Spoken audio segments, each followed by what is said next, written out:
Sean, we just got through watching Schofield versus Giron. Yep. What's your immediate thoughts? I think like, okay, so the pros for Kid Austin is he's fast, he's athletic, he's explosive, and when he throws combinations that we're not used to seeing in boxing too much these days. He tries to rip. I like the way he rips combinations. But the downside is punch resistance a little suspect. The few times, because for the most part, Giron was handcuffed by the speed. He couldn't get off much. He was just outgunned in athleticism and speed. The few times he was able to touch Kid Austin, usually when Kid Austin got a little overzealous in the pocket, he was able to hurt him whenever he found the mark. So I think his punch resistance is a little suspect, and his defense in the pocket is a little suspect. Not so much the offense. When he gets in close, he rips some beautiful combinations, but he's got to be prepared for something coming back. And to compare him to Devin Haney and Shakur at this age, I think both of them were more skilled. They were better boxers, but he has an element of explosiveness and on offense that they didn't have at his age. So it's not all bad. He's a very talented but raw prospect still, and I think he's still more of a prospect than a true contender. I don't think he's ready for these big boys at 135 just yet, but he still has a good ceiling, because he has things you can't teach in athleticism, and he showed heart. He's got heart too.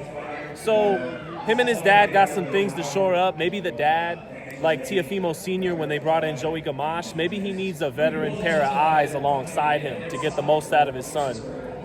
But that's my main takeaways from the fight right now. What do you think about his body work? Was you impressed by his body work, or do you think he should have did more? More. He probably should. Bernard Hopkins was standing across ringside yelling saying, "Don't forget the body, don't forget the body." He said that in the second half of the fight, like round 7, 8, 9, around that time in the fight. And he landed good early in the body. Then when he got hurt in the third round, he went away from that a little bit. And then in spots, he went to the body down the stretch. Stayed in there too long, got caught. But I don't think it's that he stayed in there too long. I heard you saying stay in there and you could stop him. I know why you were saying that. He's just got to be a little bit sharper defensively. You got to be expecting.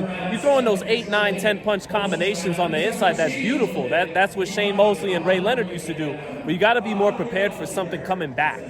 So what do you but think the body about, work was good. It was just inconsistent. What do you think about the comparison to Sean Porter? Do you think that's still legit after seeing this fight? I get why people say it.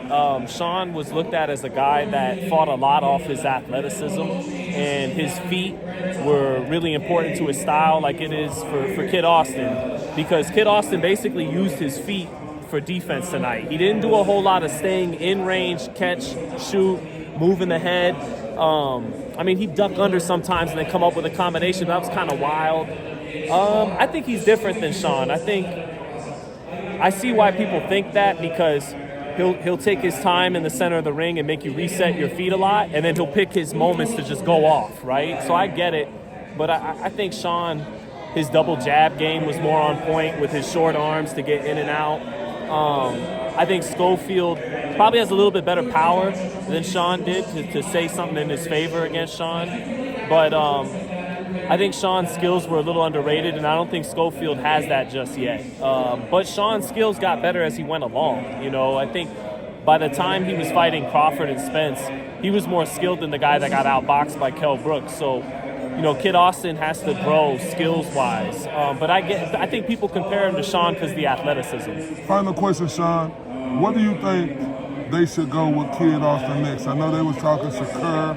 I know other big names. What do you think is the perfect style matchup for him next to get more experience? Off top, I can't give you a veteran name, but I think maybe even, I was going to say Pedraza, but Pedraza's up at 140. He's too big for this weight now. But, I think he should keep fighting some veterans and get some experience under his belt.